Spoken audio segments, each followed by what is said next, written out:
Oh, hi, how are you? Good morning. Happy Thursday. We're pleased to be, well, we're not joined by him, are we? There he is. Pleased to be joined by the good Colonel Ryan Dillon coming to us from Baghdad. Ryan, want to make sure you can hear us and we can hear you.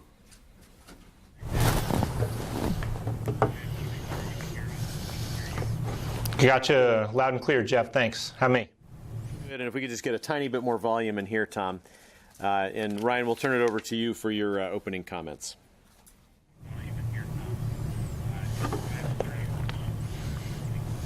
All right, very good. Thanks, Jeff. Good morning, everyone. Let's go ahead and jump right into it. We'll begin in Syria, and then we'll move to Iraq. We've completed the second month of operations to defeat ISIS in Raqqa. About 45% of the city is under the control of the Syrian Democratic Forces. Fighting in Raqqa continues to be intense as fanatical ISIS dead-enders and foreign terrorist fighters left to die use the dense urban environment to try to cling to territory. ISIS continues to use the closely spaced buildings and tight streets of the city to hide large improvised explosive devices, attempting to slow the advances of the Syrian Democratic Forces who are clawing away at remaining hiding places. More than 80% of the ISIS attacks against the SDF have been accomplished by using hidden IEDs. Despite these fierce and suicidal tactics, the SDF continues to progress. They're advancing from three sides, from the east, the west, and south of the Euphrates River. And as of this morning, there was still about a 250-meter gap between the east and west axes. That can be covered by fire, but it's only a short amount of time before there's an actual physical link up there. Civilians who remain in Raqqa are also being targeted by ISIS. In the west of the city, a female terrorist joined a stream of 500 non-combatants who were being evacuated by the SDF and detonated a suicide vest.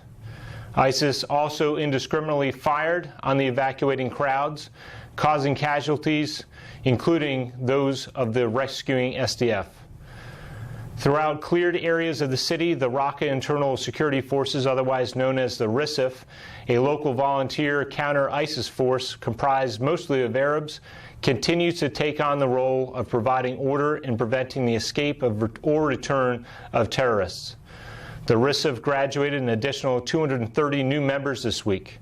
Their training in basic arms proficiency, first aid, the law of armed conflict, and screening and checkpoint procedures is allowing them to assume responsibility for security for more people in areas as the SDF pushes deeper into the city. In southern Syria, I briefed last week that the coalition had ceased support to the Shahad al-Qaritayn because they wanted to pursue objectives outside of fighting ISIS. Over the course of this past week, after meetings with their leadership, the Shuk have returned heavy weapons and other equipment provided by the coalition, but they have been allowed to maintain some small arms and light vehicles.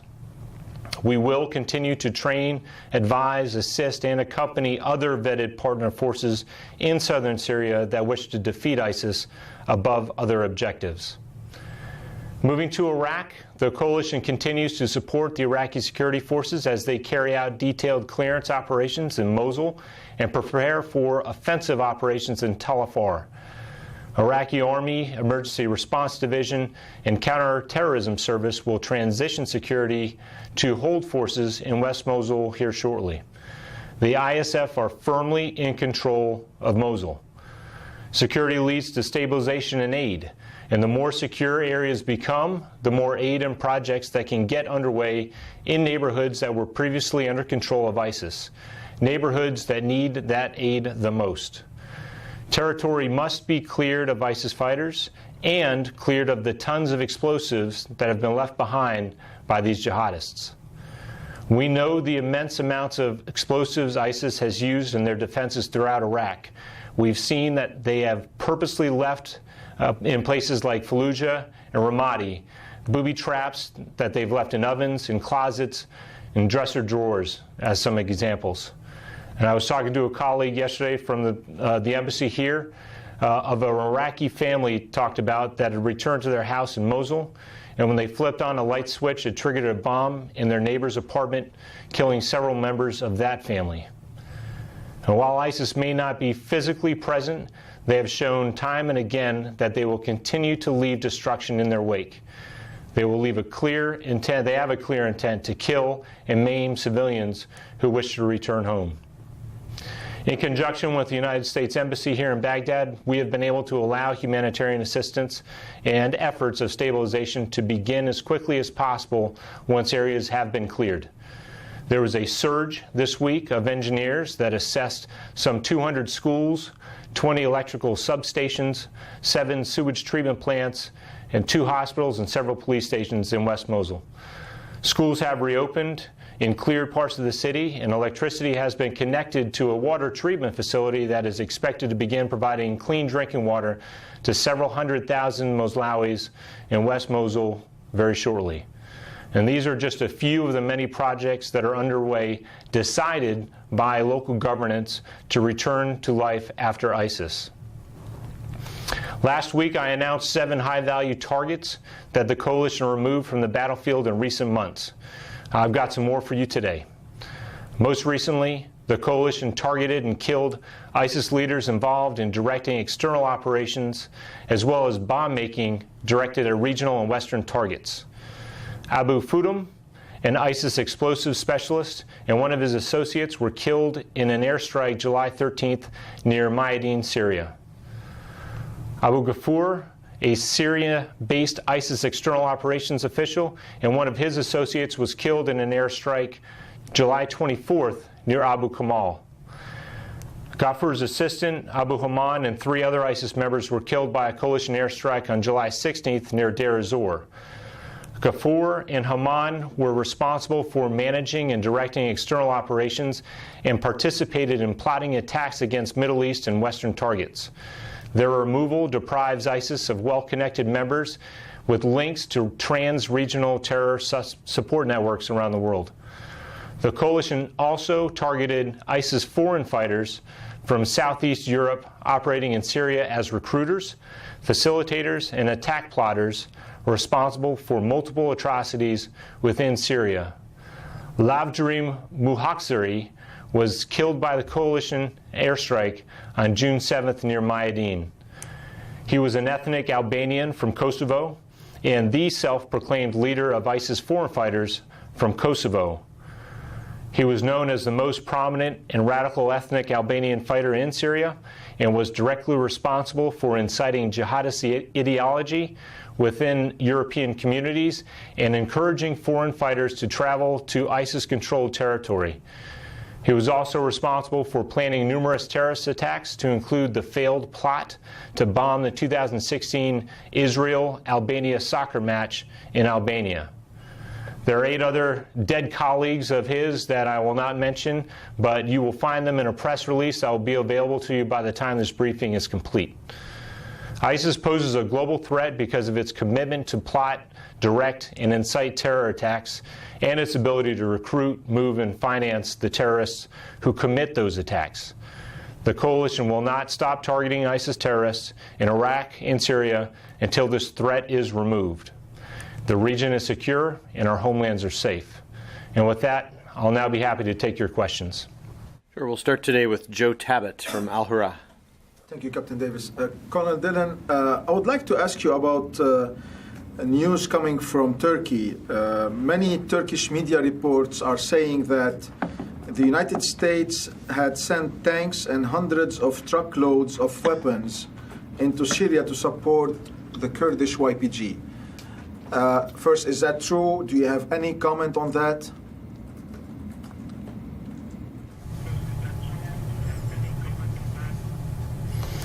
Well, first off, I'll say it is not true because we support the Syrian Democratic Forces in the fight in Syria. And I'm not going to confirm or deny numbers of truckloads or whatever has been reported. We have made it clear that we are going to be transparent with the weapons and the equipment that we provide to the Syrian Democratic Forces for the fight against ISIS in Raqqa. In particular, we will make sure that Turkey knows what that equipment is and what those weapons are, and we have maintained that transparency and maintained that dialogue with Turkey, and we'll continue to do so. Thank you, sir. Okay, Zach Biggs from Janes. Thanks. Colonel, I wanted to follow up on a couple things you mentioned in your opening statement.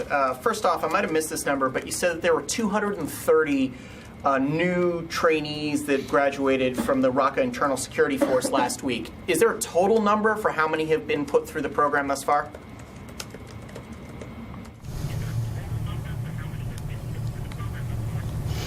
Yes, Zach, that number currently stands at about 850, and that is including this new 230 that have come aboard. There have been a desire, and there are a lot of passionate people who have wanted to join the ranks of the Raqqa Internal Security Force, and we are continuing to vet them and train them so that they can provide security for their neighborhoods and prevent ISIS from coming back to these areas that have been liberated. Thanks. And also I wanted to follow up. You mentioned that 80% of the ISIS attacks against the SDF now are from IEDs. In Afghanistan, there was a big push, obviously, to have ISR assets to try to track some of the placements of hidden IEDs. Are those sort of coalition ISR assets being used to try to prevent the threat or to mitigate the threat of these IEDs and help track their placement? Or is this purely the SDF discovering the IEDs as they move into territory?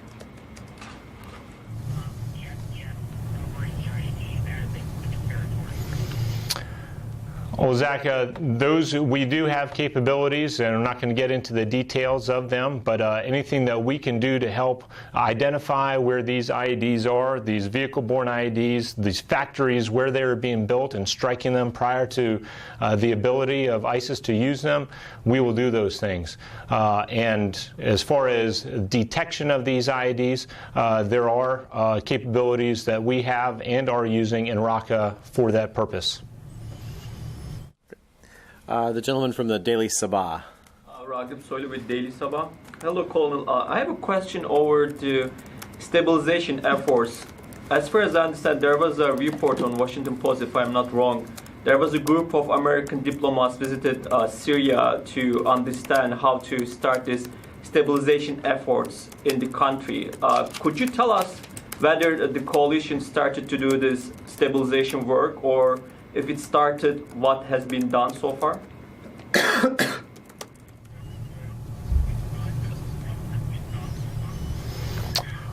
Yep. So first off, we as a coalition, our primary responsibility is to defeat ISIS, but then also to make sure that security is set in those areas.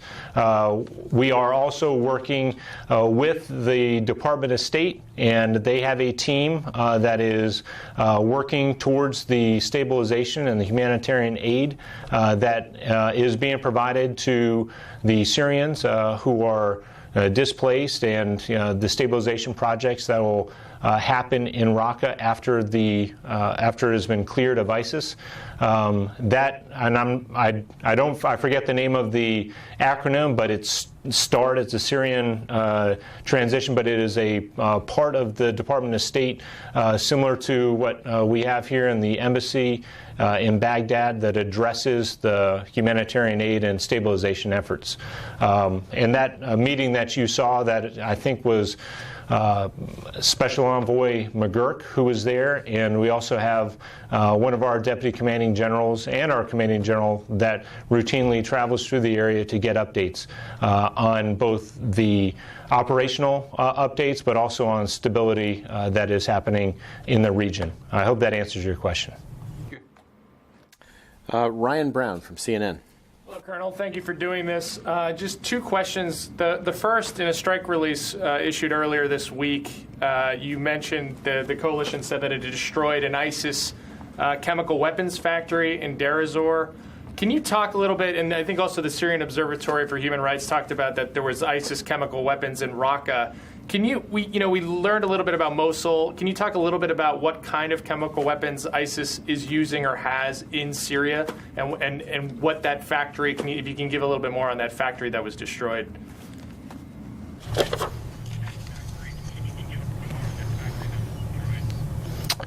Okay, Ryan. Well, first off, we know that ISIS has proven in Iraq that they are willing to use chemical weapons. Largely, they have been rudimentary and have not had a significant effect on the overall campaign and what they are doing. We do not want them to get good at this. And so any time that we find or know that ISIS has stockpiles or have put together anything that can be used to make these weapons, we will strike them. And just as any type of planning or attacks, whether it's with chemical weapons or otherwise, if we know that they're going to do this, we will try to attack them first. So I think that answers your first part of the question. We have not seen the use of chemical weapons in Syria, but we don't want to wait for them to use it either. So again, if we identify it, we will strike them. And the type that they were mainly it was ingredients to make it that were largely industrial type ingredients, nothing that causes so much concern for us. Does that answer your question?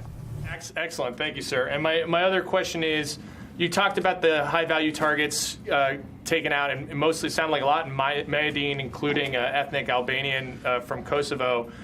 Mayadeen is kind of part of this middle Euphrates River Valley. You seem to be taking out a lot of high-value targets in that one location. Is this kind of become ISIS's de facto external operations kind of main control area? And are you concerned that right now there is no real clear plan to take Mayadeen by coalition or coalition-backed forces?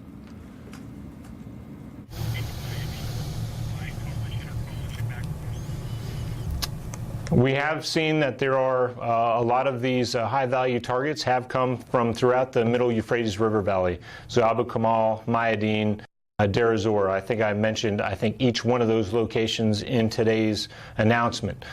So again, just like with the chemical weapons, if we know that there are ISIS leaders, fighters, and resources that are being used, they are ripe for strikes. And as with the leaders, we have heard in open reporting, yes, there's this de facto capital, or ISIS said, Raqqa is no longer our capital, we're going to move it now to Mayadeen. Wherever they set up, wherever they decide that they want to operate out of, it is not going to be safe for them to conduct operations, whether it's from their headquarters, whether it's running logistics, whether it's setting up and building IEDs. There's no sanctuary for ISIS fighters. We're going to hunt them down, and they will be eventually defeated throughout Iraq and Syria. Is there an increased sense of urgency to kind of go into that area now that there's so much evidence of external plots, or external plotters at least being there? Is there an increased sense of urgency to kind of move on that area?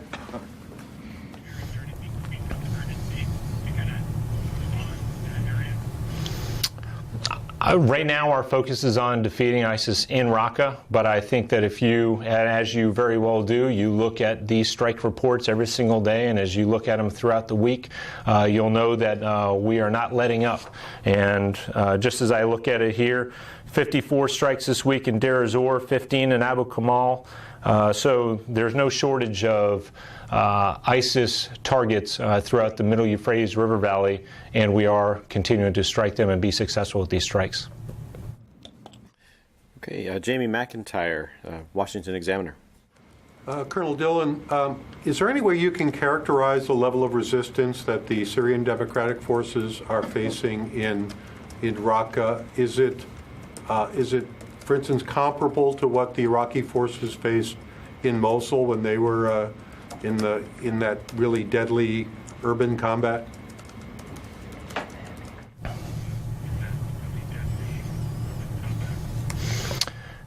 There's, as I mentioned earlier, we have seen an increase in the amount of IEDs and the booby traps that ISIS is using within Raqqa. That said, what we haven't seen is a coherent defense. And unlike what we have saw in Mosul, as an example, their ability to react as the Syrian Democratic Forces presents and pushes from the different sides and the different areas throughout the city of Raqqa, they have not been able to counter that. The ISIS has not been able to do so. So we will continue to exploit that, and the Syrian Democratic Forces will continue to take ground every single day. Even from today, there was a good chunk of ground that was taken on the east side between those converging forward line of troops from the east and west. So progress is being made every single day. I know you're not in the prediction business, but does that suggest that victory in Raqqa may come a little faster than it did in Mosul?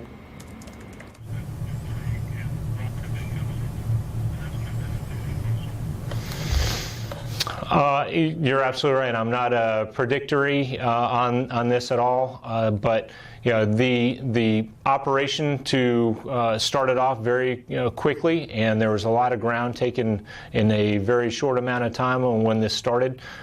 When the Syrian Democratic Forces started their offensive. That has since slowed down, and we've seen the defenses that they have been able to put in. We are going to continue to support them. They are going to continue to put pressure on ISIS from the multiple ways, and just as I had said before, they're going to exploit those weaknesses in ISIS leadership to continue to take ground. I'm not going to make any kind of predictions. We're 2 months in, we're almost 50% complete. But there still is tough fighting ahead, and we're going to continue to help the SDF put pressure on ISIS, but I'm not going to give any kind of predictions on timeline when it'll be over, just to say that it will be, and ISIS will be defeated in Raqqa. Christina Wong from Breitbart. Thanks, Colonel. I think Jamie took some of my questions, but I'll go ahead anyway. Can you talk about why the Raqqa fight is going faster than expected? Given that there's still tough fighting ahead, why is it going faster?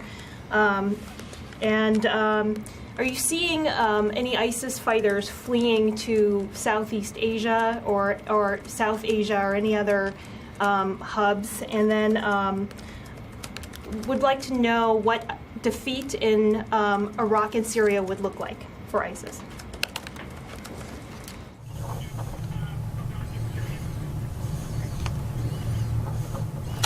Okay, so the first one, I think you're right. I did cover quite a bit of that with Jamie, and I think a lot of it really has to do with that the initial 2 weeks, and there was a very rapid offensive, and there was a lot of success right off the bat. We're going to continue to put that pressure on, and again, I'm not going to predict when this will be over, but we're going to continue to push on that. As far as ISIS fighters moving to Southeast Asia, in Raqqa in particular, as we have that completely surrounded and isolated, if there are fighters there, it's going to be very, very difficult for them to leave Raqqa. Similarly, elsewhere throughout Syria and Iraq, where we have Tal Afar, again, isolation around that. As far as their ability to move out of the country, I'll talk a little bit about the greater coalition and all the different countries that are now sharing information on ISIS fighters. So between those countries, between Interpol and other organizations like that, the ability for fighters to come into and out of Iraq and Syria has been hampered significantly. And I don't have numbers, but those that are in Iraq and Syria right now, their chances of leaving are very low. Their chances of dying in Iraq and Syria are very high. So, I forgot what the third question that you had asked, Christina. Can you ask again, please? I think in the beginning of your remarks you mentioned defeating the ISIS threat. What would that look like in Iraq and Syria specifically?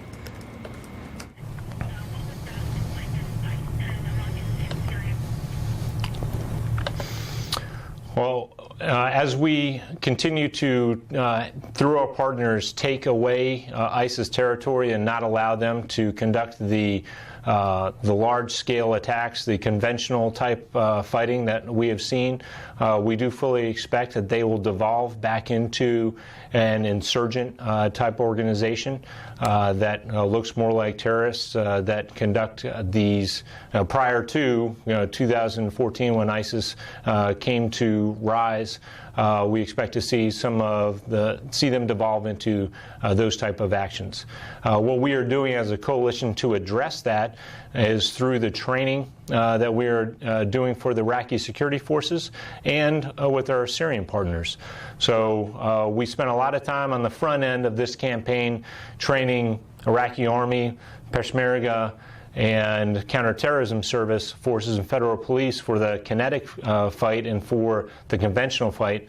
But we're also training their police, their border guard force, and that, as we continue to do that, as like in Mosul and West Mosul, as the Iraqi army and the conventional forces depart, they're being replaced by trained and equipped police forces that are going to hold this security. So the future face of security in Iraq is a policeman. It's a police uniform, but you still have to have the ability to conduct these strikes against these terrorist forces when we know that they are plotting, and that's where you bring in the CTS as an example. I hope that answers your question.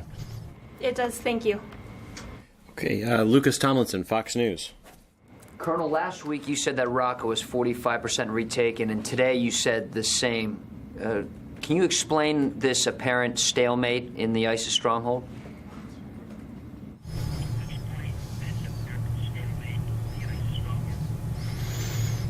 All right. Yeah. So, I think I said about 45, and again, we're saying about 45 right now. I don't want to go, pushing it too far ahead, but there have been incremental gains of a kilometer here and there. Again, this is tough fighting in tight quarters with a lot of these IEDs, but progress is being made every single day, and that was 45% as of this morning.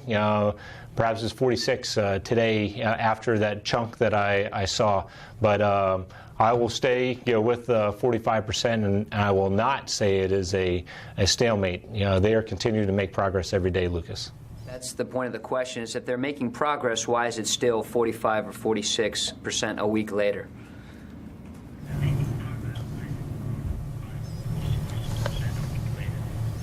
All right.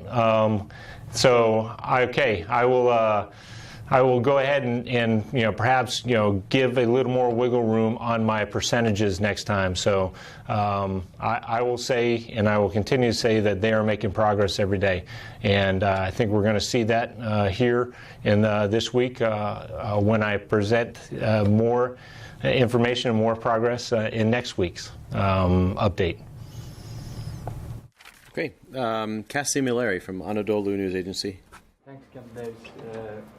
Colonel Dillon, back to the reports out of Turkey. The reports are saying that the U.S. or the coalition is providing tanks to the SDF. Can you confirm or deny that you are providing tanks to the SDF or YPG?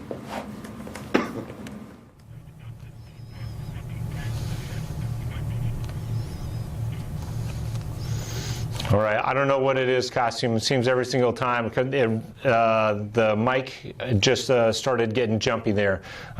Did you ask about SDF receiving tanks? Over? Yes.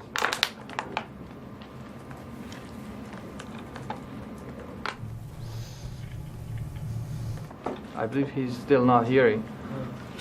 If that was the question,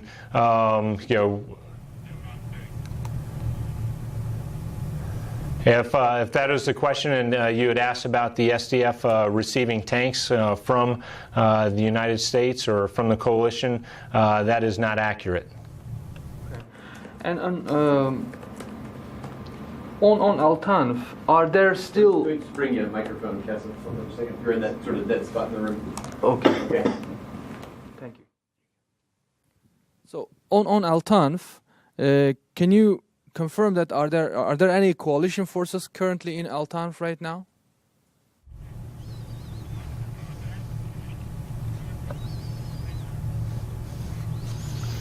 All right. Something's wrong with the mic here. We're gonna give it a quick whirl right here, Qasim, and try to swap this out. I'm having a hard time hearing you. Sorry about that. You just fine, by the way. Is our mic on, Tom? Qasim, just try one more time. Speak loud. Colonel Dillon, okay, can you hear me right now? Is it a little bit clear? Yeah, Jeff, even you were cutting in and out a little bit. I could hear you a little more clearly from your mic, but go ahead and try one more time, Qasim, and if it doesn't work, we'll go old school. So my question was about Al-Tanf. Are there coalition forces still in Al-Tanf garrison or not?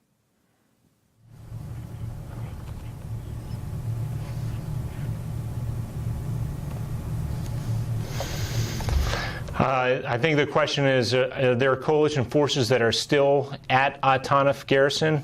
The answer is yes. We still do have coalition forces that are there and are there with our vetted Syrian opposition force that we're working with outside of Al-Tanf, and still conducting patrols and training with them in and around the Hamad desert area, in and out of Al-Tanf garrison.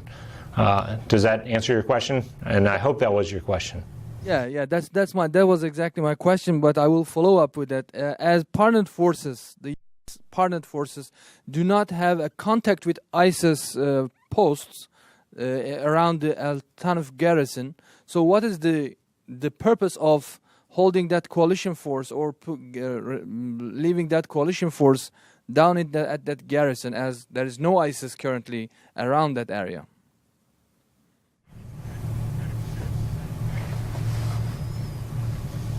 Yep.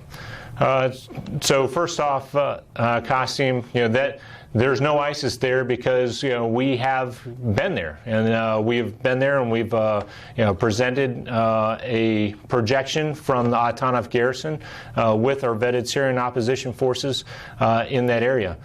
We do know that not far from Al-Tanf garrison there are ISIS that still remain, and we've known that because other elements that are in and around have been in contact with ISIS fighters. And so we will continue to train, and that's one of the other reasons why we are there in Al-Tanf, is so that we can train these forces that we have been working with so that they're prepared and ready for potential future fights that may be along the middle Euphrates River Valley.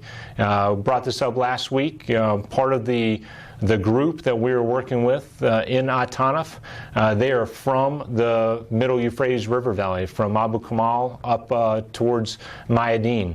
So we still train with them, and there's still an opportunity to get them into the fight after we finish Raqqa, and we'll have to see how things shake out and where things look after Raqqa is complete. Thank you. And yes, ma'am. Okay, my name is Kamal Abdi. I'm from Pakistan. Okay, I've got 3 questions. Like in the start, you said how schools have started to reopen. So how many schools you expect to be reopening, and how many are actually functioning right now? And you also said water treatment has started. So who's that? Who is doing that water treatment? Is it like Pentagon, or is that Iraqi government? Third, Trump administration recently halted the CIA support to rebel groups in Syria. So has that really ended? And do you think that is negative or positive towards Pentagon military strategy? And last, can I have your comments on ISIS do not regroup, they are on the defeating stance. So do you think what is your strategy that they do not regroup? Thank you.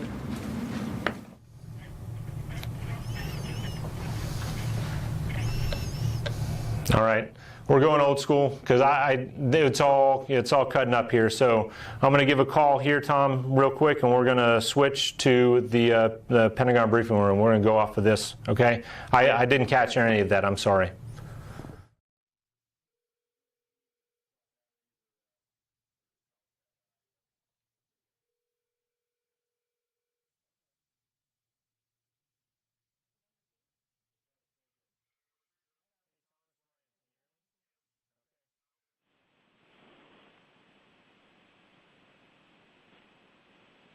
Hello, can you hear me?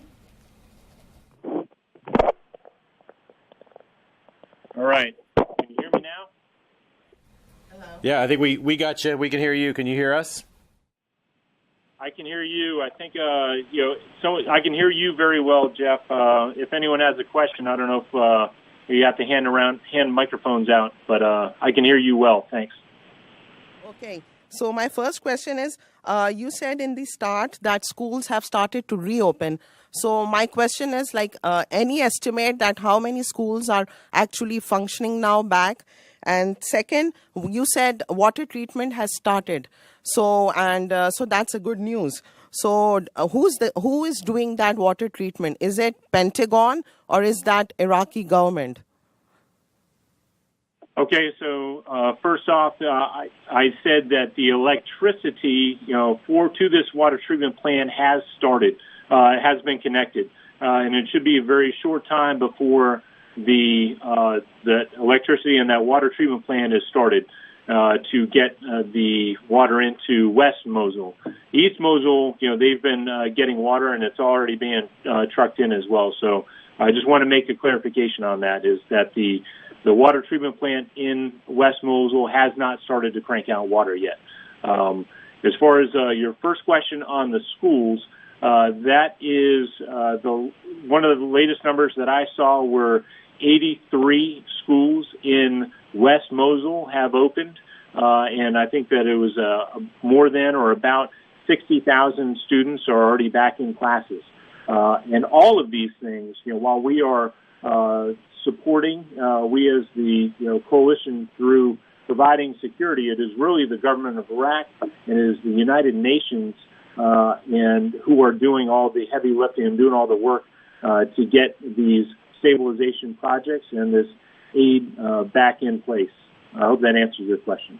Thank you, but I'm not a little bit clear about water treatment. It's not started, but who will do that? Actually, under whose jurisdiction will it come? Under Iraqi government or under Pentagon?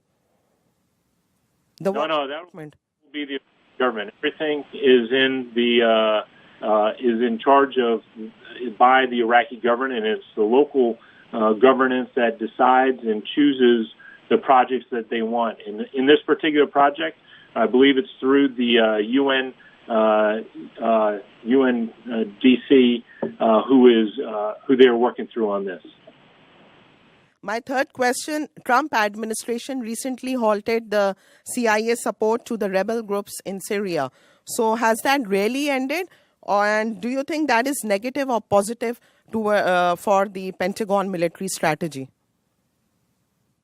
That is something that I cannot address. That is a program that was by the CIA. We are working with our vetted Syrian opposition groups and Syrian Democratic Forces, all vetted by law for us to authorize and provide training and equipping for them. Those groups, we did not work with them in the past, and we are not working with them now. So for any of those questions, I would refer you to the CIA, but it definitely does not towards the Combined Joint Task Force. Last question. What is your counter-terrorism strategy that ISIS do not regroup? What is your counter-terrorism strategy? So I can talk about the, number one is, by killing them allows them, they won't be able to get fewer people to get together. As far as the countering terrorism within Iraq and Syria, I addressed a little bit of that before with the training that we are providing to the local police, to the federal police, to the Border Guard Force, and also to the Counterterrorism Service. So right now, in total, we have trained about 109,000 of those forces throughout the Iraqi Security Force umbrella, and we'll continue to do so. Okay. Elizabeth McLaughlin, ABC News. I think if you're speeding up, we can probably hear you. Well, go ahead, try it. Hi, Colonel Dillon. Can you hear me? On ABC News. I think if you're speeding up, we can probably hear you. But go ahead, try it. Hi, Colonel Dillon. Can you hear me? I can, thanks. Hey, thanks for doing this. So just a few minutes ago, you talked about how the future fight would be in the Euphrates River Valley. Just to clarify, would that begin to happen? Would you shift SDF forces along with their coalition advisors after Raqqa was 100% retaken, or would you expect to start shifting some of those forces to be in to start to retake the Euphrates River Valley as the Raqqa operation was still ongoing? Yeah, Elizabeth, on that, I'm not going to give any future projections on what we may or may not do. Right now, the focus is on Raqqa. We will continue to conduct strikes throughout the Middle Euphrates River Valley, but as far as when we want to adjust and shift and transition, I don't want to address that for obvious reasons. Thanks. Okay, and with that, any other questions? The queue is empty. With that, Colonel Dillon, we will allow you to sign off. Any final words for us before we cut you loose? Nope. You guys all know, hopefully the press release is waiting for you when you get back to your desks. Also, thanks for struggling through with this. I think this is a good contingency plan. I'm sorry about the comms issues, but I think we overcame that. Maybe I should have pulled the trigger a little bit earlier. But thank you very much, and we'll see you guys next week. Always free to answer your questions if you send me an email or give me a call, too. Thank you, Colonel Dillon. Thank you, everybody.